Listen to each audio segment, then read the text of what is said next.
Suatu hari Sultan memutuskan bahwa Abu Nawas perlu diberi jabatan penting agar tidak terus-menerus membuat keonaran di istana. Abu Nawas, kata Sultan dengan nada serius, mulai besok kau akan menjadi hakim kerajaan. Aku ingin lihat apakah kecerdikanmu bisa berguna untuk keadilan. Abu Nawas pun tersenyum lebar. Siap, tuanku. Tapi harap maklum, keadilanku kadang datang bersama tawa, katanya sambil menunduk dan Sultan langsung merasa was-was. Hari pertama, datang dua orang petani berselisih soal seekor kambing. Si A bersikeras kambing itu miliknya, sementara si B juga ngotot bahwa kambing itu punya dia. Mereka hampir berkelahi di depan meja pengadilan Abu Nawas dengan wajah tenang, tapi mata yang penuh kenakalan. Abu Nawas berkata, baik, aku punya cara adil untuk menentukan siapa pemilik sebenarnya. Abu Nawas lalu memerintahkan para penjaga untuk membawa seekor kambing itu ke tengah lapangan. Sekarang, katanya, kalian berdua harus menirukan suara kambing sebaik mungkin. Siapa yang paling mirip, dialah pemilik sejati. Semua orang di ruang sidang menahan tawa. Si A mengembik dengan sungguh-sungguh, Mek. Sementara si B berteriak, B. Abu Nawas mengangguk bijak dan berkata, suara si A terdengar seperti kambing lapar, sedangkan si B seperti kambing yang baru putus cinta. Semua orang tertawa terbahak-bahak. Lalu Abu Nawas menatap kambing itu dan anehnya, kambing itu malah berjalan ke arah si A dan menjilati tangannya. Abu Nawas menepuk meja, nah sudah jelas. Kambing saja tahu siapa majikannya. Kasus selesai tanpa perlu saksi dan reputasi. Abu Nawas sebagai hakim gokil mulai tersebar. Keesokan harinya datang dua wanita yang bertengkar karena sebuah cermin. Keduanya mengaku bahwa cermin itu miliknya. Abu Nawas memandang keduanya dengan tatapan serius, padahal dalam hati ingin tertawa. Ia berkata, baik kalau begitu, kita akan memecahkan cermin ini jadi dua bagian sama besar. Kalian masing-masing dapat satu bagian. Sebelum penjaga sempat mengangkat palu, salah satu wanita menjerit, jangan Tuan Hakim. Biarlah dia saja yang memiliki cermin itu. Abu Nawas langsung mengangkat tangan dan berkata, nah itulah pemilik aslinya. Wanita yang satunya kebingungan. Bagaimana kau tahu? Abu Nawas tersenyum karena hanya orang bodoh yang mau bercermin di pecahan kaca. Semua tertawa, kecuali wanita yang kalah, yang hanya bisa manyun sambil melihat bayangannya di sendok. Hari ketiga datang seorang pria mengadu bahwa istrinya terlalu cerewet. Ia meminta Abu Nawas memberikan hukuman agar istrinya diam. Abu Nawas terdiam sejenak lalu berkata, baik aku akan menghukummu juga. Si pria kaget loh, kenapa aku yang dihukum? Abu Nawas menjawab tenang. Karena kau menikahi dia dengan sadar dan tanpa paksaan. Itu sudah cukup hukuman seumur hidup. Ruangan langsung pecah dengan tawa. Istri si pria pun menepuk tangan sambil berkata, akhirnya ada hakim yang adil. Sejak itu Abu Nawas mendapat gelar baru dari rakyat. Hakim paling lucu sekaligus paling jujur sekerajaan. Suatu hari Abu Nawas sedang berjalan santai di pasar. Ia baru saja membeli sekantung kurma dan ingin menikmati camilan manis itu di bawah pohon rindang. Tapi belum sempat ia duduk. Tiba-tiba datang seorang pria dengan rambut acak-acakan, mata melotot dan memakai baju terbalik. Ia berlari ke arah Abu Nawas sambil berteriak, cinta sejatiku, aku akhirnya menemukanmu. Abu Nawas terkejut bukan main. Ia melirik ke kanan dan kiri, memastikan apakah si pria gila itu sedang berbicara dengan orang lain. Tapi pasar sedang sepi, dan jelas-jelas mata pria itu mengarah langsung padanya. Cinta sejatimu? Tanya Abu Nawas sambil mundur satu langkah. Iya kamu? Rambutmu, matamu, dagumu yang berbulu seperti kambing semuanya sempurna. Jawab si pria sambil mendekat. Abu Nawas merasa ini bukan hari yang baik untuk makan kurma. Ia mulai berpikir keras, ini orang gila atau utusan dari istri saya yang menyamar. Tapi sebelum sempat melarikan diri, pria itu sudah memeluknya erat. Duhai bidadaraku yang berjanggut, menikahlah denganku. Astagfirullah. Lepaskan aku, wahai makhluk kebingungan, teriak Abu Nawas. Ia mencoba melepaskan pelukan. Tapi pria itu kuat seperti unta yang minum kopi. Orang-orang di pasar mulai menonton. Beberapa bahkan mulai bertepuk tangan, mengira ini bagian dari pertunjukan seni jalanan. Baiklah, kata Abu Nawas mencoba tetap tenang. Kau ingin menikah denganku ya? Tapi kau harus tahu aku ini bukan orang biasa. Aku punya syarat berat. Pria itu tampak semangat. Apapun demi cintaku padamu, katanya sambil berlutut. Abu Nawas berpikir cepat. Pertama, kau harus bisa terbang seperti burung merpati sambil membawa kambing. Pria itu berpikir sejenak lalu berkata, "Tunggu sini, aku akan coba." Ia pun berlari ke arah kandang kambing di ujung pasar. Semua orang mulai tertawa. Abu Nawas dengan cepat mengambil kurma dan duduk di bawah pohon. Kurma ini lebih waras dari pria tadi, gumamnya. 5 menit kemudian, pria itu kembali dengan seutas tali, seekor kambing kecil, dan 2 daun pisang besar yang diikat di lengannya seperti sayap. "Aku siap terbang," katanya penuh semangat. Abu Nawas sampai tersedak kurma. "Ya Allah, aku hanya bercanda. Cinta tidak mengenal batas," kata pria itu. Ia naik ke atas tong kayu dan melompat. Hasilnya, ia jatuh menimpa kambing dan mereka berdua mengembik bersamaan. Penonton tertawa terpingkal-pingkal. Sementara Abu Nawas mulai berpikir apakah ini adalah hukuman atas semua tipu muslihatnya selama ini. Setelah ditenangkan oleh warga dan diberi segelas air, pria itu akhirnya duduk tenang di samping Abu Nawas. "Maafkan aku, wahai kekasih. Aku pikir kamu adalah istri masa depanku yang berubah wujud karena mantra sihir." Mereka berdua pun tertawa.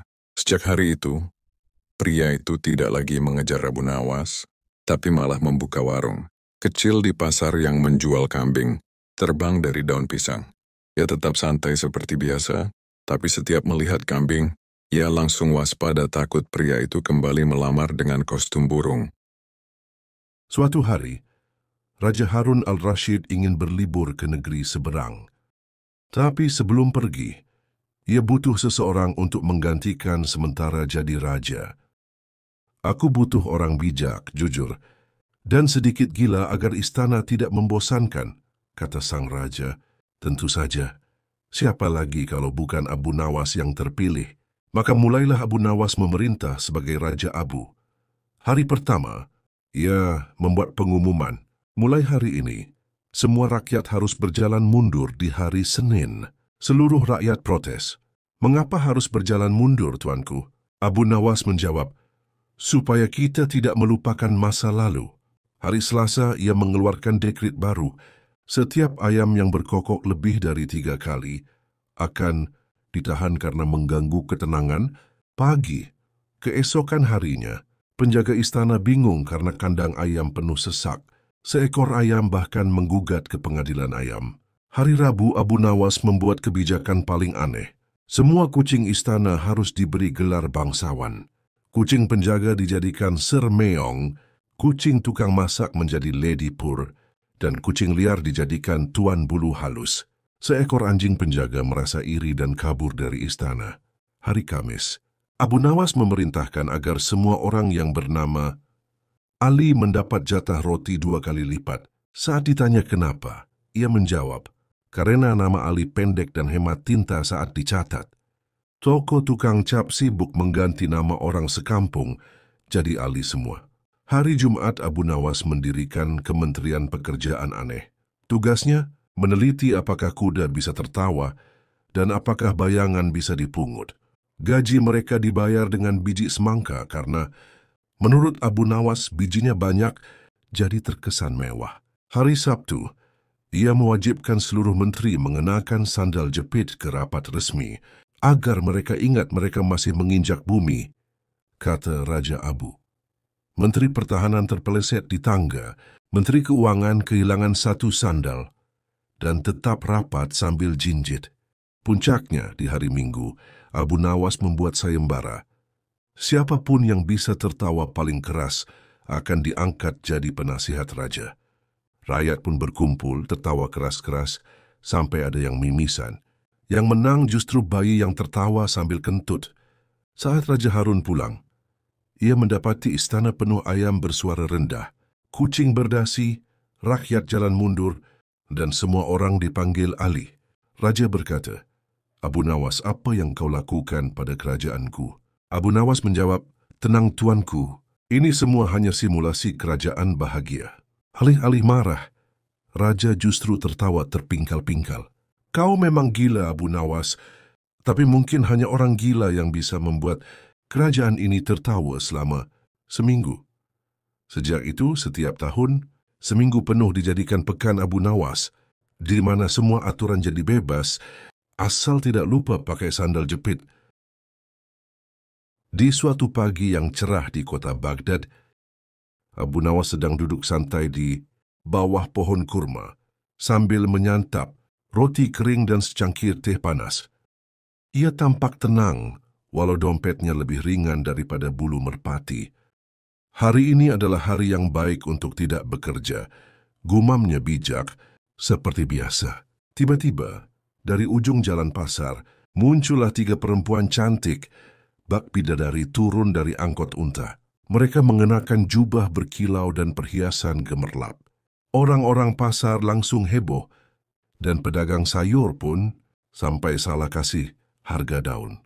Bawang jadi lebih mahal dari emas. Ketiga perempuan itu melirik-lirik ke arah Abu Nawas. Si sulung berkata, "Lihat pria itu, ia tampak bijaksana. Si tengah menimpali, kaya seperti penyair miskin yang hidupnya penuh misteri. Yang bungsu menyeringai, atau mungkin ia cuma pengangguran tampan." Tanpa basa-basi, mereka menghampiri Abu Nawas dan berkata, "Wahai Tuan Abu Nawas, kami ingin menguji kecerdasan dan ketahanan imanmu. Tapi kami juga ingin tahu apakah engkau tahan godaan wanita secantik kami, Abu Nawas."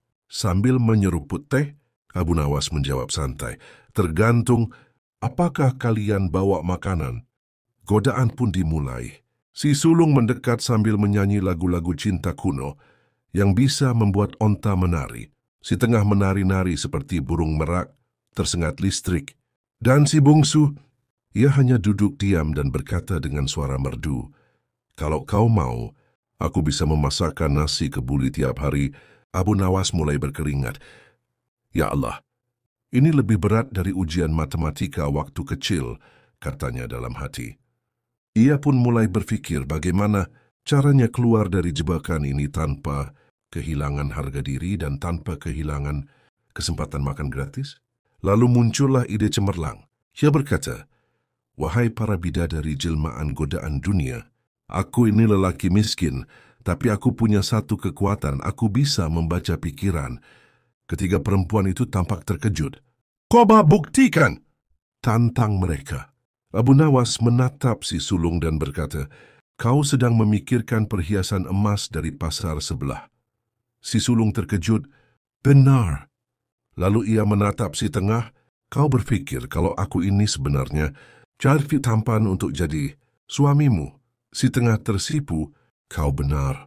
Lalu ia menatap si bungsu, tersenyum nakal dan berkata, "Dan kau sedang berpikir kenapa kau bertemu orang sekeren aku justru saat kamu kehabisan uang." Si bungsu melongo, lalu tertawa terpingkal-pingkal. Mereka bertiga pun menyerah dan berkata, "Baiklah Abu Nawas, kau lulus. Tapi tetap saja, kita bertiga ingin makan siang bareng kamu." Abu Nawas mengangguk. "Asal kalian yang traktir, aku siap digoda tiap hari." Maka pergilah mereka ke warung kebab langganan Abu Nawas, dan sejak hari itu, namanya dikenal bukan hanya sebagai orang cerdas, tapi juga pria yang tak hanya tahan godaan, tapi bisa membalikkan keadaan jadi makan gratis. Abu Nawas dan pedagang timbangan ajaib. Di sebuah pasar yang ramai di kota Baghdad, hiduplah seorang pedagang bernama Hammam. Ia terkenal bukan karena dagangannya yang murah, tapi karena timbangan ajaibnya. Setiap orang yang membeli 1 kilo, entah bagaimana selalu mendapat kurang. Tapi Hammam selalu berkata, "Wahai pembeli, timbanganku jujur seperti hatiku." Suatu hari Abu Nawas yang sedang berjalan-jalan di pasar, mendengar keluhan dari banyak orang soal si Hammam. Abu Nawas pun penasaran dan berniat memberi pelajaran. Dengan jubah compang-camping dan wajah polos, ia mendekati lapak Hammam. "Aku ingin membeli 1 kilo kurma," kata Abu Nawas sambil tersenyum lebar. Hammam melihat penampilan Abu Nawas yang seperti orang miskin, lalu tertawa kecil. "1 kilo? Bisa. Tapi bayar dulu," kata Hammam. Abu Nawas pun menyerahkan uang pas sesuai harga yang tertera. Hammam menimbang kurma dengan senyum kemenangan. Timbangannya tentu saja sudah diatur untuk curang. Lalu ia membungkus kurma dan memberikannya ke Abu Nawas. Namun sebelum pergi, Abu Nawas berkata, "Oh iya, aku ini sebenarnya utusan dari wali kota Baghdad loh." Mendengar itu, wajah Hammam langsung pucat seperti kain dijemur seminggu. "Utusan wali kota," gagapnya. Abu Nawas mengangguk.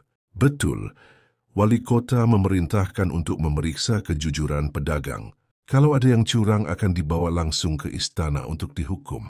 Seketika Hammam menjatuhkan timbangannya dan bersujud di depan Abu Nawas. "Ampun, Tuan, hamba khilaf. Timbangan ini hanya rusak sedikit. Besok akan hamba perbaiki. Ambillah semua kurma di lapakku sebagai permohonan maaf," ujarnya dengan air mata buaya. Abu Nawas menerima kurma dan mengangguk pelan. Tapi sebelum pergi, ia berkata sambil tersenyum, "Oh iya, jangan khawatir. Aku bukan benar-benar utusan wali kota. Aku cuma utusan perutku yang lapar." Lalu ia pergi sambil membawa sekarung kurma, meninggalkan Hammam yang nyaris pingsan. Keesokan harinya, semua orang di pasar heran karena timbangan Hammam tiba-tiba jadi jujur. Ada yang bertanya, "Hammam, kenapa timbangannya sekarang benar?"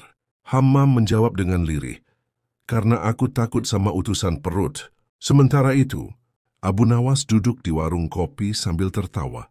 Kadang, perut kosong bisa lebih menakutkan daripada wali kota.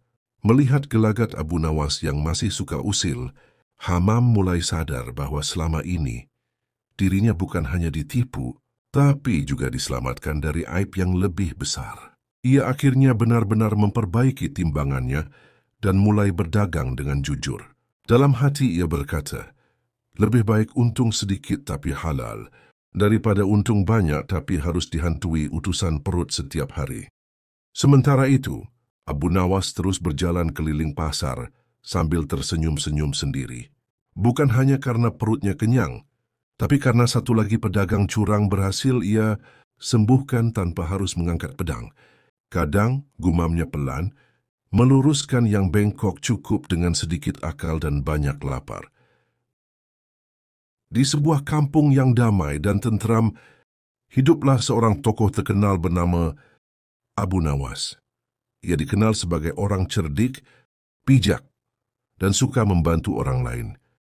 Namun di balik kebaikannya itu, ia memiliki seorang tetangga bernama Karim, yang bukan hanya usil, tapi juga terkenal suka mencuri barang-barang kecil milik warga.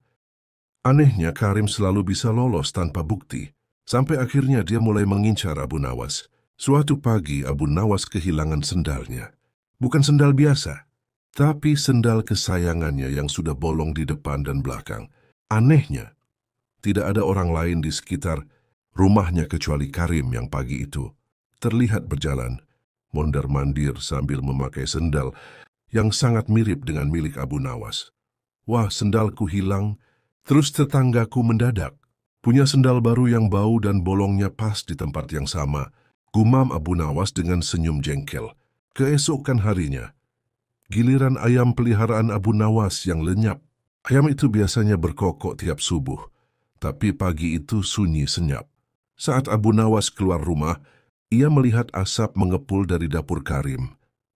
Aroma ayam goreng, aroma kebohongan dan pencurian. Geram Abu Nawas, tapi ia tetap sabar. Tapi kesabaran itu runtuh ketika Abu Nawas kehilangan barang yang paling sakral di rumahnya, tongkat kayu. Bulukan yang biasa ia pakai untuk menakut-nakuti anak-anak yang tidak salat. "Ini sudah keterlaluan," teriak Abu Nawas. "Sendal, ayam, dan sekarang tongkat suci. Harus ada pelajaran untuk si Karim." Abu Nawas pun merancang sebuah rencana. Ia menggali lubang di depan rumahnya, lalu menutupnya dengan tikar tua dan daun-daun kering. Di atas tikar itu, ia menaruh kantong besar berisi koin-koin perunggu yang dicat warna emas. Sebuah papan kecil bertuliskan, "Harta karun, silakan ambil gratis asal tidak tamak," diletakkan di samping kantong tersebut. Benar saja, saat malam tiba, Karim keluar seperti biasanya. Ia melihat kantong itu dan langsung berbinar. "Wah, ini pasti rezeki dari langit," katanya sambil menengok kanan kiri. Ia pun meraih kantong tersebut dan bruk, jatuh ke dalam lubang yang cukup dalam untuk membuatnya jera. Warga berkumpul setelah mendengar teriakan, minta tolong dari lubang. Abu Nawas datang dengan wajah polos. "Wah, siapa ya yang jatuh ke dalam lubang harta karun? Bukankah sudah dibilang jangan tamak?" Ujarnya sambil mengelus jenggot. Warga pun tertawa terbahak-bahak melihat Karim berlumur tanah dan emas palsu. Karim akhirnya mengaku telah mencuri barang-barang milik Abu Nawas dan warga lainnya. Sebagai hukumannya, Abu Nawas menyuruhnya menjadi penjaga WC umum selama sebulan penuh tanpa upah. Biar tahu rasanya hidup jujur dan bersih. Secara harfiah, kata Abu Nawas dengan gaya dramatis. Sejak saat itu, Karim tak pernah lagi berani mencuri. Ia malah jadi rajin membersihkan got dan membantu warga. Dan Abu Nawas akhirnya bisa tidur nyenyak, meski masih memakai sendal bolong. Katanya sendal boleh jelek, tapi hati harus tetap bersih. Dan halaman harus tetap penuh jebakan untuk pencuri. Suatu hari yang cerah, Abu Nawas bangun dengan semangat luar biasa. Ia merasa hari itu akan jadi hari paling menyenangkan. Dengan langkah ringan, ia berjalan ke dapur dan langsung terpaku.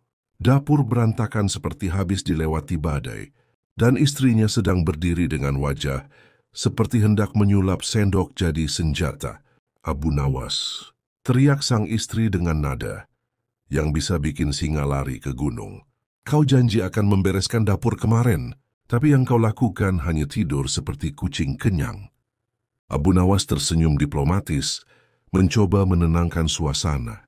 "Wahai istriku yang cantik jelita, seperti bulan purnama terbit dari barat. Jangan pakai puisi," bentak istrinya. "Ini bukan pertunjukan sirkus, ini rumah tangga." Abu Nawas mengangkat tangan, seolah sedang ceramah di pasar. "Wahai wanita bijaksana, sesungguhnya kekacauan adalah tanda kreativitas.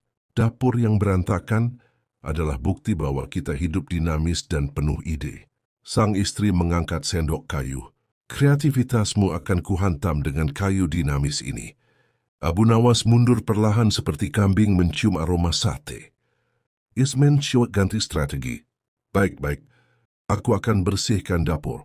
Tapi sebelum itu, bolehkah aku minta segelas teh dulu?" "Teh?" sang istri melotot. "Kau minta teh?" Setelah membuat dapur seperti kapal pecah, bahkan tikus pun mogok kerja di situ. Abu Nawas menghela napas. Biasanya ia bisa menaklukkan menteri, raja, bahkan hukum logika dengan kepintarannya. Tapi kali ini, lawannya adalah makhluk paling sakti di muka bumi, istri sendiri. Dengan penuh kekalahan, ia mengambil sapu dan kain pel, lalu mulai membersihkan dapur sambil bergumam. Lebih mudah menjawab pertanyaan filsuf daripada menghadapi istri yang sedang marah. Karena dapur.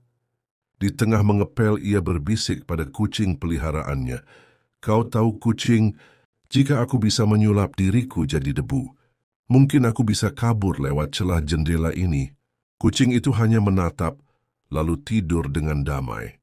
Sementara Abu Nawas berkeringat, seperti sedang dihukum raja oleh ratunya sendiri. Di suatu pagi yang cerah, Abu Nawas bangun dengan semangat membara.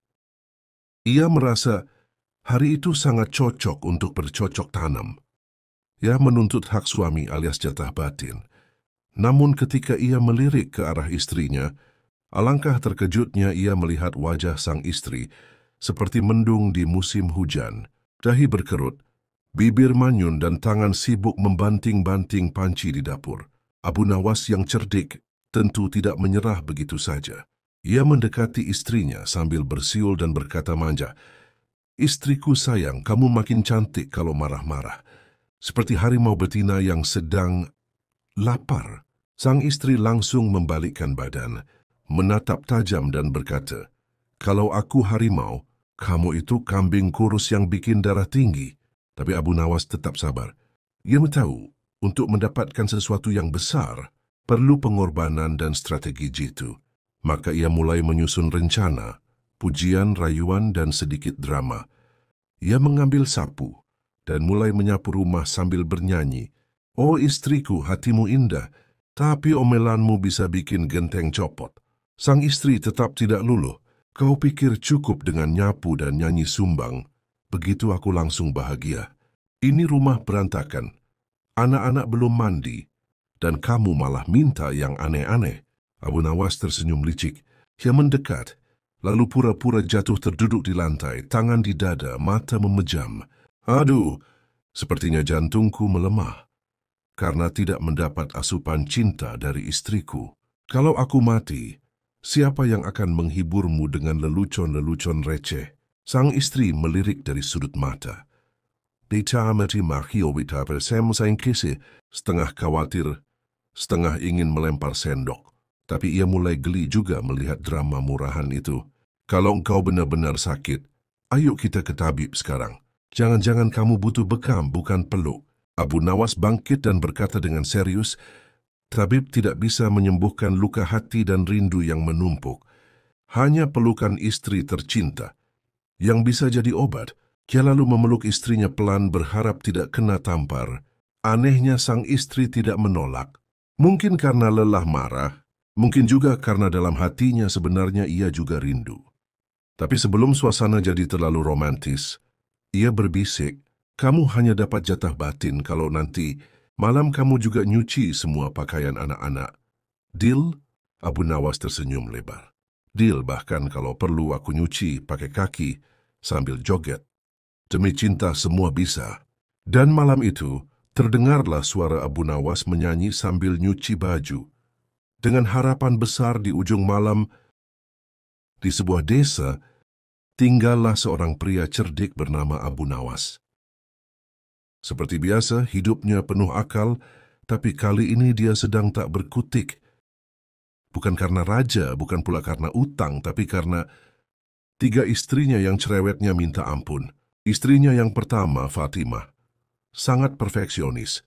Tiap hari mulutnya seperti jam weker, selalu mengoreksi hal-hal kecil. "Abu, kenapa bajumu belum disetrika rapi?" katanya sambil menggulung lengan bajunya. Padahal Abu belum sempat bangun dari tidur siang. Istri kedua, Zainab, terkenal dengan hobi mengatur. Tak hanya mengatur rumah, tapi juga mengatur hidup Abu. "Jangan duduk di situ. Itu bantal baru, warna biru. Duduk di bantal merah saja, cocok dengan warna kulitmu," katanya serius. Seolah bantal adalah persoalan negara. Yang paling membuat Abu pusing adalah istri ketiganya, Salma, yang paling cemburuan. Kalau Abu bersin di dekat Fatimah, Salma langsung manyun seminggu. "Bersin itu tanda cinta, Abu. Jangan sembarangan menebar cinta." Suatu hari, Abu Nawas duduk termenung di halaman, memandangi langit sambil berkata lirih, "Ya Tuhan, apakah ini ujian atau aku sedang jadi bahan candaan malaikat?" Lalu datanglah Fatimah dengan sapu di tangan. "Abu, kenapa duduk-duduk saja? Ayam belum diberi makan." Abu pun bangkit lesu seperti narapidana disuruh push-up. Baru 5 langkah, datang Zainab membawa daftar belanja. "Abu, jangan lupa beli cabai 7 biji. Bukan 6, bukan 8, 7. Tepat, kalau lebih, nanti masakanku tidak ada harmoninya." Abu mengangguk-angguk seperti juru parkir yang kelelahan. Saat Abu hendak keluar rumah, Salma sudah berdiri di depan pintu dengan mata menyipit. "Mau kemana?" "Ke warung." "Warung yang mana?" "Di sana ada penjual perempuan ya?" Abu ingin menjawab, tapi takut salah. Jadi dia hanya batuk pelan dan balik badan. Merasa lelah lahir batin, Abu pun pergi ke masjid, lalu berdoa dengan sungguh-sungguh, "Ya Allah, aku tak meminta banyak. Hanya sedikit saja, berilah aku 1 jam sehari, di mana aku tidak dimarahi." Malamnya, Abu punya ide brilian. Ia bangun tengah malam dan menulis surat cinta untuk masing-masing istrinya, lengkap dengan puisi ala-ala. Paginya 3 istrinya terharu, memeluk Abu bersamaan. Tapi karena tak sengaja mereka membaca surat yang isinya sama persis, suasana berubah jadi badai. Akhir cerita, Abu tidur di kandang ayam malam itu. Tapi ia tersenyum sambil berkata, "Lebih baik dimarahi 3 istri daripada tidak punya yang marah sama sekali. Setidaknya aku dicintai." Pada suatu malam yang tenang di kota Baghdad, Abu Nawas pulang ke rumah dengan langkah ringan. Ia baru saja mengikuti lomba berdebat di alun-alun kota, dan tentu saja, seperti biasa, ia menang mutlak, otaknya encer, mulutnya lincah, dan lawannya hanya bisa garuk-garuk kepala. Namun begitu sampai di rumah, wajah cerahnya mendadak suram. Istrinya sudah berdiri di depan pintu, menyambutnya bukan dengan peluk hangat, tapi dengan sorot mata tajam seperti pedang sultan. "Sudah jam segini baru pulang, Abu?" Tanyanya dengan nada dingin. Abu Nawas menelan ludah. "Aku tadi menang lomba debat, wahai istriku. Aku persembahkan kemenangan ini untukmu," katanya dengan senyum kecut. Tapi istrinya tidak terhibur. "Sudah 3 malam kau pulang larut, dan selama itu pula aku hanya ditemani bantal dan guling." Abu Nawas berusaha menenangkan suasana. "Bukankah bantal dan guling lebih lembut dariku? Aku ini keras kepala." Istrinya melipat tangan di dada. "Justru itu, aku butuh yang agak keras malam ini," katanya tanpa tedeng aling-aling. Wajah Abu Nawas langsung memerah seperti udang rebus. "Wahai istriku, bukankah cinta itu tidak menuntut?" Sang istri membalas cepat, "Tapi tubuh ini bukan tanah kosong yang cukup ditanami janji-janji." Abu Nawas menarik napas dalam-dalam. "Aku lelah, wahai istriku. Otakku diperas sejak pagi. Rasanya seperti diputar di dalam gentong." Tapi istrinya tak peduli. "Kalau otakmu lelah, pakai yang lain, yang lebih bawah." Abu Nawas terbatuk, nyaris tersedak ludah sendiri. "Istriku, kau mulai belajar berkata-kata seperti pedagang pasar." "Darimu juga aku belajar," balas istrinya cepat. Akhirnya, karena tak tahan dimarahi terus-menerus, "Habis nawa au pertueran, baiklah. Malam ini aku akan penuhi jatahmu. Tapi izinkan aku tidur sebentar, 1 jam saja. Setelah itu kau akan mendapatkan layanan bintang 5. Istrinya mengangguk. 1 jam. Tidak lebih. Abu Nawas pun merebahkan diri. Dan dalam waktu 5 menit, ia sudah mendengkur seperti seruling bocor. 1 jam berlalu, 2 jam berlalu, dan akhirnya azan subuh berkumandang. Abu Nawas masih lelap. Sang istri sudah menatapnya, seperti mau membakar ranjang dengan tatapan. Pagi itu Abu Nawas bangun dengan senyum lebar. Tidurnya nyenyak sekali, katanya. Tapi istrinya hanya diam sambil menyeduh teh dengan penuh tekanan. "Kau tidur seperti mayat kenyang. Aku di sebelahmu seperti batu nisan yang dilupakan." Abu Nawas terdiam. "Maafkan aku, wahai istriku. Sepertinya aku terlalu lelah." Istrinya menatap tajam. "Kalau malam ini kau mengulang, aku akan laporkanmu ke Kua." Setelah sadar, Abu Nawas berkata pelan, "Wahai istriku, sepertinya Allah sedang melindungimu dariku malam ini." Istrinya memutar bola mata. "Atau justru melindungimu dariku?" Esoknya, Abu Nawas menulis pesan di dinding rumah. "Mohon maaf, layanan suami tutup sementara karena alasan teknis. Buka kembali setelah mendapat izin istri." Abu Nawas dan belanja yang membawa petaka. Hari itu langit cerah, burung berkicau dan perut Siti sudah mulai keroncongan. Ia pun menyerahkan misi mulia kepada suaminya tercinta, Abu Nawas. "Abu, tolong beliin ini ya," katanya sambil menyerahkan secarik kertas berisi daftar belanja tepung, gula, santan, dan pisang. Abu Nawas mengangguk mantap. "Tenang, istriku. Aku ini pria serba bisa. Belanja? Kecil." Namun ada satu masalah. Abu Nawas tak pakai kacamata dan daftar belanja yang ditulis Siti pakai pulpen habis tinta. Tulisan tepung terbaca jadi topeng, gula jadi gila, santan jadi santet, dan pisang jadi pusing. Dengan penuh keyakinan dan tanpa nanya dulu, Abu pun berangkat ke pasar, siap menunaikan misi dengan cara yang sangat salah. Di toko pertama, Abu Nawas berkata, "Pak, saya mau beli topeng, satu yang bisa buat masak." Penjualnya bingung. Tapi karena butuh jualan, dia sodorin topeng badut. "Ini bisa buat hiburan, Mas." Abu mengangguk. "Nah, pasti ini maksud istri saya, supaya masakan lebih ceria." Barang kedua, gila. Abu masuk ke toko mainan dan beli buku teka-teki berjudul Cara Menjadi Gila dalam 7 hari. Lalu untuk santet, ia nyasar ke toko klinik. Pulangnya ia bawa botol kecil berisi air yang katanya bisa mengusir roh penasaran. Dan untuk pusing, ia mampir ke apotek dan beli minyak angin karena dia pikir, istriku pasti pusing terus lihat aku makin ganteng. Sampai rumah, Abu Nawas menata semua belanjaan di meja dapur, seperti pameran karya seni. Siti datang sambil membawa pisau dapur dan senyum yang mencurigakan. "Abu, ini apa?" Tanyanya pelan. Abu menjawab bangga, "Topeng badut untuk masak, buku gila biar seru, air santet buat pengawet, dan minyak angin buat kamu yang pusing mikirin aku." Hening, sangat hening. Bahkan cicak pun menahan napas. Lalu meledaklah suara Siti seperti bom mercon di acara 17-an. "Abu Nawas! Aku mau bikin kolak, bukan bikin acara horor." Abu mencoba tersenyum, tapi kolak dengan nuansa mistis bisa jadi tren baru loh. Sebagai hukuman, Abu disuruh makan kolak versi spesial. Pisang mentah dicampur air, galon dan dihias dengan topeng badut mengambang di atasnya. Sambil makan dengan berlinang air mata, Abu berkata, "Setidaknya ini pengalaman kuliner yang tidak akan kulupakan." Sejak hari itu, Abu Nawas dilarang belanja kecuali hanya untuk satu hal, beli pulsa.